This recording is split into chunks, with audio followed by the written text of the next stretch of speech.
오늘 본문의 이야기는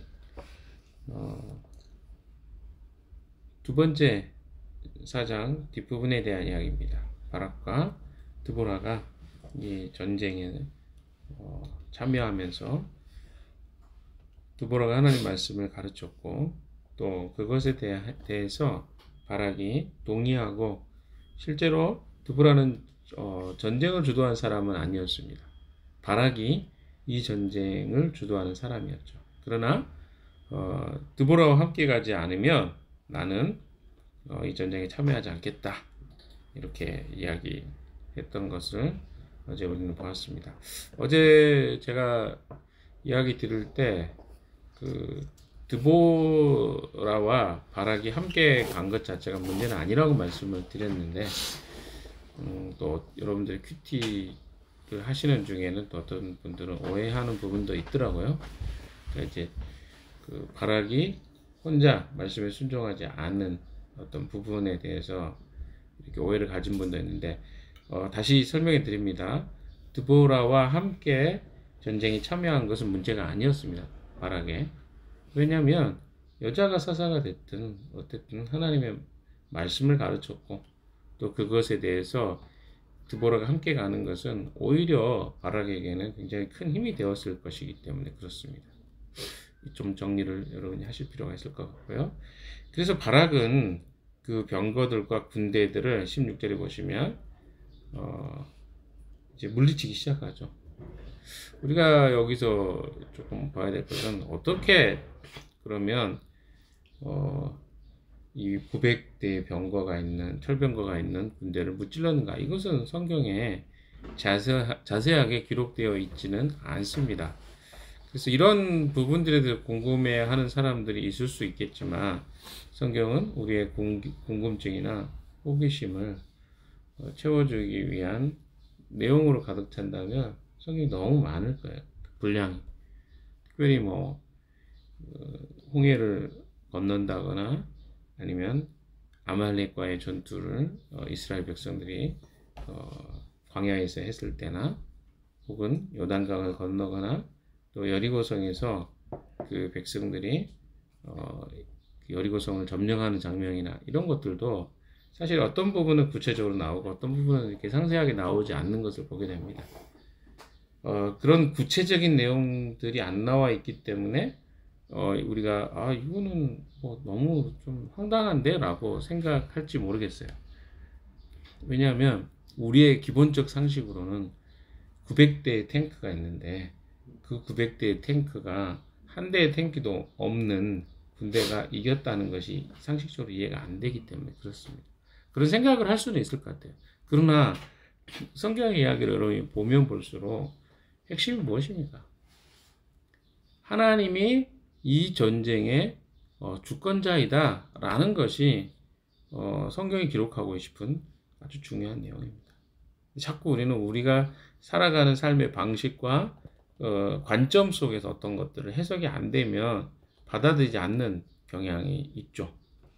그러니까 이게 과학이라고 생각한다거나, 또 혹은 그게 하나의 가치관이거든요. 내가 믿고 있는 어떤 세상의 원리라든가 생각으로 신앙까지도 바라보는 현상이 있습니다. 그래서 어떤 사람들은 기적이나 이적 같은, 특별히 하나님이 행하신 일들에 대해서 받아들이지 못하는 사람들이 종종 있습니다. 왜? 자기가 생각하는 이 세계관으로 성경을 이해하려고 하기 때문에 그렇습니다. 시스라의 군대가 어떻게 이 바락의 군대에 의해서 점령을 당했는지는 여기에 자세히 기록되어 있지 않습니다. 그러나 이 시스라는 17절에 보시면 혼자 이제 도망가게 된 거죠. 근데 어디로 가게 된 것입니까? 겐 사람 헤벨의 아내 야엘의 장막으로 도망을 쳤습니다. 하솔왕 야빈과 겐 사람 헤벨의 가문과는 서로 가깝게 지내는 사이였기 때문에 그렇습니다. 그래서 이 당시에 야엘이 혼자 있었는지 아니면 그 남편과 함께 있었는지는 그렇게 언급이 안 돼 있는 것 같아요. 그러나 분명히 야엘이, 그죠? 그 헤벨의 아내 야엘이 이제 시스라를 맞으러 간 것은 맞습니다. 18절 한번 읽어볼까요? 시작. 야엘이 나아가 시스라를 맞으며 들어오십시오. 높으신 어른 안으로 들어오십시오. 들어가실 것이 없습니다 하고 말하였다. 시스라가 그의 장막으로 들어오자 야엘이 그를 이불로 덮어주었다. 지금 시스라가 의지할 대상은 이 헤벨과의 그런 긴밀한 관계에 의지해서 여기 들어왔습니다. 그런데 여기 좀 잔인한 이야기가 나오죠. 처음에는 야엘이 그를 이불로 덮어줍니다. 물을 마시게 해달라고 하니까 우유도 주고 그것을 마시게 하고 그 다음에 다시 이불을 덮어줘요. 막 전쟁이 치열했던 것 같습니다. 그러니까 뭐 잠 못 자고 막 이런 일이 있었겠죠. 그러니까 시스라가 이제 안전하다고 생각하니까 이불을 덮고 잔 거죠. 그런데 21절 볼까요? 21절 같이 읽어봅시다. 시작. 시스라는 지쳐서 깊이 잠에 들었다. 헤벨의 아내 야엘은 장막 말뚝을 가져와서 망치를 손에 들고 가만히 그에게 다가가서 말뚝을 그의 관자놀이에 박았다. 그 말뚝이 관자놀이를 꿰뚫고 땅에 박히니 그가 죽었다. 좀 잔인하죠. 관자놀이에 말뚝이 박혀서 자고 있는데 거기다가 말뚝을 박아버린 거죠. 누가? 야엘이. 뭐 헤벨의 아내라고 자꾸 나오니까 야엘이 그렇게 한 거죠. 그래서 이 당시에 그 장막을 치는 일을 누가 했냐면 여자들이 했어요. 우리 같으면 현재 뭐 텐트 치고 하는 거 다 남자들이 많이 하잖아요. 당시에 여인들은 허드렛 일들 굉장히 많이 했습니다. 그 중에 하나가 장막 치는 일인데 말뚝 박는 일도 여자들이 했는데 아마 그런 연고로 그 말뚝으로 관자놀이를 아마 받게 한 것 같습니다. 그런데 여기에 누가 옵니까? 바락이 시스라를 뒤쫓고 있다가 야엘의 장막에 들어옵니다. 그리고 이런 이야기를 하죠. 어서 들어가십시오. 장군께서 찾고 계신 사람을 내가 보여드리겠습니다. 왜 이렇게 표현했는지 모르겠어요. 그죠? 야엘을 그 시스라를 제가 처리했습니다. 뭐 한다거나 뭐 이렇게 했을 건데 들어가 보십시오. 제가 보여드리겠습니다. 이렇게 이야기하잖아요. 자, 한번 그 뒤에 내용 보시면 바락이 그의 장막 안으로 들어가 보니 시스라가 죽어 쓰러져 있고 그의 관자놀이는 말뚝이 박혀 있었다. 23절 24절 같이 읽읍시다. 시작. 이렇게 하나님이 그날에 이스라엘 자손 앞에서 가나안 왕 야빈을 굴복시키셨다. 이스라엘 자손은 점점 더 강력하게 가나안 왕 야빈을 억압하였고 마침내 가나안 왕 야빈을 멸망시켰다. 여기에 왜 이런 스토리가 기록되어 있는지는 명확하게 알기는 어렵습니다. 헤벨의 아내 야엘이 말뚝으로 이 시스라를 죽이는 이야기, 그 이야기가 왜 기록됐을까? 그러나 분명한 것은 이 당시에 사람들에게 여자의 손에 이런 장군이라든가 이런 사람들이 죽는 것은 특히나 수치스러운 일이었습니다. 그래서 나중에 사울도 그러고요. 사울도 이방인의 손에 자기가 죽지 않기 위해서 자기 수하에 있는 칼 들고 다니는 사람한테 자기를 찔러라고 이야기하기를 한다거나 이방인에게 죽는 일 혹은 여인에게 죽는 일은 굉장히 수치스러운 일이었습니다. 간주됐죠. 그런 것처럼 이 죽음이 얼마나 수치스러웠는지를 강조하기 처참한 패배 이런 것들을 위해서 아마 이런 이야기가 기록되지 않았을까 그래서 생각합니다. 자, 그런데 우리가 좀 생각해 봐야 될 것은 드보라라는 여인 이야기도 나오고요.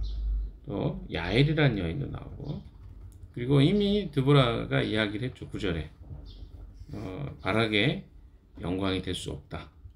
이 전쟁에서 그리고 이것은 야엘의 영광이 된 거죠. 야엘 역시도 이런 드보라와 하나님의 말씀에 순응하고 순종하는 일을 했던 사람인 것 같습니다. 이 내용을 보니까. 그래서 이런 내용들을 봤을 때 어제도 제가 그런 이야기 했습니다만은 이게 장애가 있는 사람이다. 이게 성이 남자가 됐든 여자가 됐든 하나님은 그런 사람들을 지금도 사용하신다는 것입니다. 드보라가 아마 이스라엘 사람들 생각 남자였으면 좋았을 수도 있을 것 같아요. 생각. 그러나 내용들을 이렇게 쭉 들여다보면 여자여서 문제가 될 건 없잖아요. 이런 이야기들을 봤을 때 최근에 이제 아직도 우리나라에서는 논쟁이 많습니다. 특별히 기독교인 안에서는 여성의 교회 안에서의 직분이라든가 위치라든가 이런 포지션에 대해서 굉장히 보수적 교회들은 아직도 그런 것을 인정하지 않는 영역들이 굉장히 많습니다. 그래서 실제로 여자 목회자를 세우지 않는 교회들이 은근히 많아요. 우리가 제가 전에도 한번 이야기 드렸던 기억이 나는데 세들백 교회가 침례교거든요. 미국에 있는 리고렌 목사님 알죠? 목적 이끄는 삶. 그 교회도 침례교단에서 제명이 됐는데 그 제명된 이유가 어떤 개인적 비리나 이런 게 아니라 여자 목사님의 안수에 대해서 침례교 목사 그 연합회에서는 인정하지 않거든요. 근데 거기에 이제 리고렌 목사님은 여성 안수 문제에 대해서 인정하다 보니까 투표를 해가지고 그 침례교 교단에서 쫓겨난 케이스가 바로 그런 케이스입니다. 그러니까 이게 미국 같은 나라에서도 여성에게 안수하는 문제를 심각하게 보수교단에서는 배제시키는 일을 하고 있죠. 뭐 여러 굉장히 복잡한 문제가 있습니다. 그래서 한국 교회에서도 아직도 이 문제는 진행형입니다. 여성이 리더가 되는 것, 장로가 되지 못하게 하는 것, 이런 것들에 대해서 여러 가지 논쟁이 있는 것이 사실입니다. 뭐 그런 이야기를 다루려고 제가 이 말을 꺼내는 건 아니고요. 중요한 것은 뭐 여성이 그 당시에 인권으로 봤을 때는 그렇게 존중받는 어떤 인권의 상태도 아니었을 것이지만 그럼에도 불구하고 하나님 어떻게 하십니까? 그 사람들을 통해서 하나님 일하고 계신 것을 보게 됩니다. 우리가 사회적 약자냐 아니면 신체적으로 강하냐 약하냐 이것은 우리에게는 굉장히 어제도 말씀을 드렸지만 연결해서 이야기하면 굉장히 우리에게는 중요한 문제예요. 우리가 볼 때는 이 정도는 돼야 그래도 뭘 할 수 있는 거 아닌가? 아니 사회적으로 이 정도의 어떤 스펙이 있어야 이렇게 할 때 우리에게는 인정할 수 있는 거 아닌가? 이런 것도 굉장히 많습니다. 그러나 하나님이 일하시는 일들을 바라보면 꼭 그런 모양이 아니더라도 하나님은 하나님의 일을 하신다는 거예요. 뭐 우리가 논쟁이 될 만한 이야기를 따지지 않는다 하더라도 분명한 것은 하나님은 내가 어떤 사람이냐가 중요한 게 아니라 하나님 앞에서 어떤 관계와 어떤 자세를 취하느냐가 훨씬 더 중요한 관심사라는 거죠.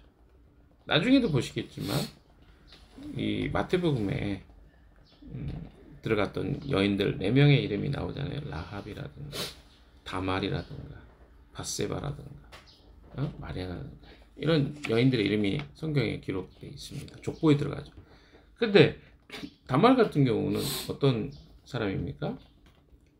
자기 시아버지 유다와 관계를 맺고 아들을 베레스와 세라를 낳은 사람이잖아요. 조금 이런 사람이 성경에 기록됐을까? 또 이제 라합이라는 여인도 실제로 자기 몸을 팔아 생계를 유지했던 여인인데 그 이름이 족보에 올라갑니다. 그리고 또 하나 룻이라는 룻기 같은 경우는 그 여인은 모압 여인이었어요. 이방 여인이었어요. 근데 그 이방 여인이 어떻습니까? 족보에 들어갑니다. 예수님의 족보에 들어가요. 예수님의 족보 안에는요 여인들의 이름이 이렇게 많이 들어가 있어요. 근데 그 여인들이 어떤 이름입니까? 그 여자가 어떤 뭐 경건하거나 우리가 봤을 때 존경스럽다 아니면 뭐 위로 보고 아래로 봐도 괜찮은 여자이다 이런 사람들이 아니었어요. 사회적으로 그렇게 인정받을 수 없는 사람들입니다. 그러니까 성경에 굉장히 가득 차 있는 것들은 뭐냐면 그들의 신분이나 출생이나 어떤 그들의 행위가 어떠냐 이런 게 문제가 아니라 하나님과 관계, 하나님은 어떤 관점으로 바라봤느냐에 초점들이 가 있는 것을 보게 됩니다. 다말은요, 다말에 우리가 그 행위만 봤을 때는 이해할 수 없는 일이었지만 다말의 이야기를 성경에서 뭐라고 이야기하냐면 언약을 붙잡은 거야. 왜냐하면 계대 결혼이라는 것이 그 당시에 있었거든요. 계대 결혼은 뭐냐면 유다의 아들들을 자기 아들이 죽었으면 그 다음 아들로 대물림할 수 있도록 아이를 낳을 수 있도록 그런 결혼 풍습이었습니다. 근데 이걸 유다가 혹시 자기 아들이 그 다음 아들도 죽을까봐 주지 않아요. 그러니까 어때요? 다말이 그 관계 속에서 그런 어떤 하나님의 언약과 약속이 성취되는 관점에서 시아버지 유다와 동침하는 거지 그냥 개인적인 욕망이나 욕구 때문에 동침했다고 성경은 이야기하지 않습니다. 이게 뭐냐면 그가 어떤 행위를 했느냐보다 그가 어떻게 하나님을 바라보고 있었느냐를 더 중요하게 여겨요. 굉장히 이런 것들이 성경의 곳곳에 숨겨져 있는 이야기들입니다. 그러니까 그 당시에 사사기 당시에 이 사람들은 하나님의 언약과 약속에는 별로 관심이 없어요. 어디에 관심이 있습니까? 이방에 자기를 즐겁게 하는 즐거움, 쾌락, 기쁨에 온통 관심이 가 있습니다. 근데 우리가 현실로 가져와 보면 뭐 이게 옛날 이야기들, 사사기 이야기 그러니까 우리가 자꾸 이런 이야기도 우리에게 다가오지 않게 여겨질 수 있지만 이걸 우리의 이야기로 가져오면 어떤 일일까요? 그것은 현재 그 세상을 살아가는 어떤 가치 속에서 지극히 세상적이고 지극히 현실적이고 지극히 하나님과 상관없는 삶을 살아가는 사람들 중에 하나님을 향한 온전한 마음을 집중하고 주목하고 살아가는 사람들이 있다는 거죠. 그것에 하나님이 그 사람들에게 하나님은 관심을 갖고 계셨다라고 우리가 볼 수 있는 것입니다. 아까 이야기했던 야엘이 왜 이 시스라의 머리에 관자놀이에 말뚝을 박았을까? 왜 드보라라는 사사가 하나님께 쓰였을까? 이스라엘 민족이 20년 동안 이 시스라의 아래에서 고통을 받았습니다. 그래서 하나님이 어때요? 그 고통 중에 있는 이스라엘 백성들의 호소를 들으시죠. 그런데 거기에 쓰이는 사람들은 어떤 사람? 물론 그들이 모두가 온전했으면 하나님이 그 중에서 온전한 조금 더 온전한 사람을 온전하다는 표현이 좀 그렇지만 사람을 쓸 수 있었겠죠. 그러나 그런 사람들이 없었어요. 그러니까 어때요? 사회적으로 인정받기 어려운 여인을 사용하는 케이스가 지금 나옵니다. 드보라라든가 야엘이라든가. 만약에 남자들이 좀 더 거룩한 삶과 또 하나님 앞에서 경건했다면 그들을 사용하지 않았을까요?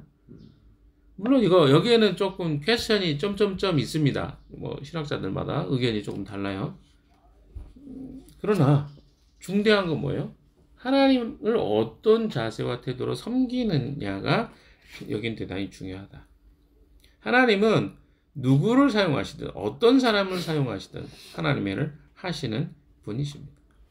그런데 거기에 누가 하나님께 사용되느냐는 또 다른 문제라는 것이죠. 그것은 하나님과의 관계에 중요성을 두고 있는 사람들 중에 하나님은 그 일을 하십니다. 여러분 성경 전체에는요 거기에 관심을 가져요. 하나님과 관계 맺음에 온 마음과 생각을 가지고 있는 집중해 있는 몰입해 있는 사람들 하나님이 곳곳에서 쓰고 계신 것들을 보게 됩니다. 중요한 부분이라고 생각합니다. 자, 드보라와 바락을 통해서 하나님은 이런 전쟁의 승리를 갖게 하십니다. 그렇죠? 사실은 이 승리는요 드보라의 승리도 아니고 바락의 승리도 아니었고 야엘의 승리도 아니었습니다. 누구의 승리였습니까? 여호와 하나님의 승리였습니다. 왜? 하나님은 이스라엘 백성들의 왕이셨기 때문에. 그리고 하나님은 이미 그들을 돌보실 것을 약속하셨어요. 그래서 가나안 땅에 들어갈 때 이미 하나님은 그들의 왕일 것을 선언하셨습니다. 돌보실 것을 약속해 주셨어요. 그러니까 여호수아의 첫 부분에 약속했던 언약은 하나님은 상실하지 않으셨어요. 버리지 않으셨어요. 누가 버린 거요? 이스라엘 백성들만 지금 잊어버린 것입니다. 그 교훈은 동일합니다. 하나님은 이미 우리에게 우리와 함께 싸우시며 우리에게 승리를 가져다 주시는 분이시라는 것을 여호와 니시의 하나님이신 것을 우리에게 말씀해 주십니다. 하나님은 승리하시는 분이십니다. 그 말은 뭡니까? 지금 우리의 삶에도 하나님은 승리의 깃발을 휘두르고 계셔요. 근데 어떤 사람들을 통해서 그 승리의 깃발을 휘두르게 하십니까? 하나님의 말씀에 순종하는 자들을 통해서. 오늘 우리의 삶 가운데 이 싸움은 동일합니다. 영적인 전투가 우리에게 펼쳐져 있습니다. 그 영적인 전투라는 말을 잘 이해하시기 바랍니다. 그냥 그래 영적인 전투가 있나 보다 이 정도가 아니에요. 내 삶에 나타나는 모든 일들이 우리에게 영적인 전투들이에요. 그것이 여러분의 습관 속에서 너무 당연하게 오늘도 그냥 나도 모르게 살아가는 삶의 모양일 수도 있습니다. 늘 순응적인 삶, 사회 속에서 순응하게 살았던 사람들은 상사의 명령 앞에 아무런 어떤 저항도 없이 또 그것이 하나님이 기뻐하시는 일인지 아닌지도 모르고 거기에 그냥 순응하는 것이 그게 미덕인 양 살아가는 사람이 있을지도 모르겠습니다. 그러나 그것 속에서도 하나님께 순종한다는 게 무엇인지를 고민하고 그 안에서 순종해 보려고 노력하는 모습이 있다면 그것은 그 사람의 영적인 싸움의 한 부분일 거예요. 그러니까 내가 어제 살았던 것처럼 오늘 또 동일하게 아무렇지도 않게 그러니까 내 삶의 목표 자체가 오늘 또 아무런 일도 일어나지 않는 것이 내 목표라면 그 사람은 모르고 살 거예요. 그냥. 왜? 그게 목표니까. 그러나 하나님의 사람들은요. 어떤 사람들입니까? 오늘 나에게 주님이 뭐라고 말씀하는지가 관심인 거예요. 근데 하나님은 그런 사람들을 통해서 하나님 나라를 세워가십니다. 확장시켜 가시고 일하십니다. 여러분은 어디에 관심이 있습니까? 내 물질, 내 먹을 것, 내 마실 것, 내가 얼마나 편할까? 여기에 관심이 있습니까? 그럼 여러분 나 중심으로 살고 있는 거야. 그러나 내가 조금 불편할지 모르지만 하나님이 내게 말씀하시고 이야기하시고 순종하라고 말씀하시는 것은 내 관심이 가 있으면 그러면 떨리실 거예요. 두려울 거예요. 왜 그렇습니까? 영적인 전쟁이기 때문에 그래요. 전쟁터잖아요. 시스라와의 싸움입니다. 근데 두렵지 않겠어요? 바락이 두려우니까 드보라와 같이 가고 싶어 했잖아요. 영적인 일이란 말이에요. 그래서 이 싸움은 어떻습니까? 늘 하나님 앞에서 긴장하고 하나님과 관계를 생각하지 않으면 싸울 수 없는 싸움이라는 것입니다. 그럼 결론입니다. 여러분에게 이 전쟁이 있습니까? 내가 오늘도 싸워서 이겨야 될 그런 대상이 있습니까? 내가 믿음으로 주님의 약속의 말씀을 붙잡지 못할 만한 방해거리가 있습니까? 그것을 대항하십시오. 그리고 하나님께 그 문제를 맡겨드리십시오. 그럼 주님이 그 문제에 성실하게 답하실 것입니다. 이 훈련, 반복되는 과정을 통해서 이것을 경험하는 것, 이게 그리스도인의 삶이라고 저는 생각합니다.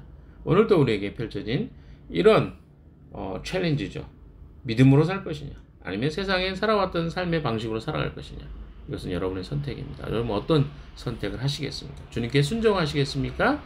여전히 과거에 살았던 대로 그냥 내 눈앞에 있는 상관이나 보이는 사람들의 눈치 맞추고 거기에 마음의 평안을 얻고 살아가는 하루를 살겠습니까? 아니면 주님 앞에 온전히 내 삶을 맡기는 삶을 사시겠습니까? 여러분이 선택하십시오. 같이 기도하겠습니다.